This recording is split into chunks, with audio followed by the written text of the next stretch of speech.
Positive astrology channel থেকে আমি দেবমাল্য বলছি। মেষ রাশির জাতক জাতিকাদের 2024 সালের সেপ্টেম্বরের শেষ সপ্তাহ থেকে অক্টোবর, নভেম্বর ও ডিসেম্বর এই 3 মাসের কিছু বেশি সময় কেমন যাবে। পুজো আসছে, প্রিয়জনকে নিয়ে দারুণ সুন্দর কোনো জায়গায় বেড়াতে যেতে পারেন, যার ফলে প্রেমের একঘেয়েমি কাটিয়ে আনন্দঘন সময় কাটাবেন এবং সম্পর্ক দৃঢ় হবে। প্রিয়জন বুঝতে পারবে আপনি হৃদয়ের গভীর থেকে কতটা তাঁকে ভালোবাসেন। কেরিয়ারের ক্ষেত্রে নভেম্বর ও ডিসেম্বর মাস খুবই উল্লেখযোগ্য। এই 2 মাসে কেরিয়ারে সাফল্য পাওয়ার বিপুল সম্ভাবনা। কাজ করতে করতে ব্যবসা শুরু করার ইচ্ছে হতে পারে, তবে ব্যবসা শুরু করলেও চাকরি থেকে সরে যাবেন না, ধীরে ধীরে সরবেন। বিদেশে যাওয়ারও সম্ভাবনা দেখা দেবে। এই বছর শিক্ষার্থীদের সাফল্য নির্ভর করছে কঠোর পরিশ্রমের ওপর।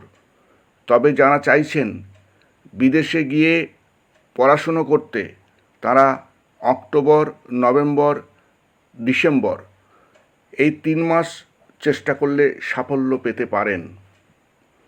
মেষ রাশির ব্যয় বৃদ্ধির সম্ভাবনা সারা বছর থাকায় আগামী 3 মাসও সতর্ক থাকতে হবে। যারা শেয়ার বাজারে বিনিয়োগ করে থাকেন তাদের জন্য অক্টোবর মাস খুব ভালো সময়। সরকারি চাকরি করেন বা সরকারি ক্ষেত্রে ডিসেম্বর মাস মেষ রাশির জাতক জাতিকাদের অনুকূল সময়। এই বছর পরিবারের সদস্যদের মধ্যে সুসম্পর্ক বৃদ্ধি পাবে, তবে আগামী 3 মাস মায়ের স্বাস্থ্যের প্রতি বিশেষ নজর দেবেন। এই বছর মেষ রাশির জাতক জাতিকাদের সন্তানদের পক্ষে ভালো।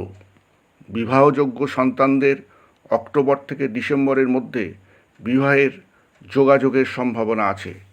বিবাহিত জীবনের ক্ষেত্রে সেপ্টেম্বর থেকে ডিসেম্বর খুবই সুখের সময়। স্বামী ও স্ত্রীর মধ্যে সম্পর্ক আরও মজবুত হবে। ব্যবসা যারা করেন অনৈতিক কাজ এড়িয়ে চলুন। এড়িয়ে না চললে আইনি জটিলতা দেখা দিতে পারে। ডিসেম্বর মাস ব্যবসার জন্য লাভজনক। বিদেশে ব্যবসার যোগাযোগ হতে পারে। ডিসেম্বর মাসে নতুন গাড়ি কেনার সম্ভাবনা আছে। আগামী 3 মাস গোপনে খরচ এড়িয়ে চলুন। সম্পত্তিতে বিনিয়োগ করলে তা লাভজনক হতে পারে। অক্টোবর ও নভেম্বর মাসে স্বাস্থ্যের দিকে নজর দিন। চোখ ও দাঁতের সমস্যার জন্য চিকিৎসকের পরামর্শ নিন। ডিসেম্বর মাসে স্বাস্থ্যের সমস্যা থেকে মুক্তি পাবেন ও ভালো থাকবেন। আগামী 3 মাস বিশেষ তিথিতে ঘরে চণ্ডীপাঠ করুন।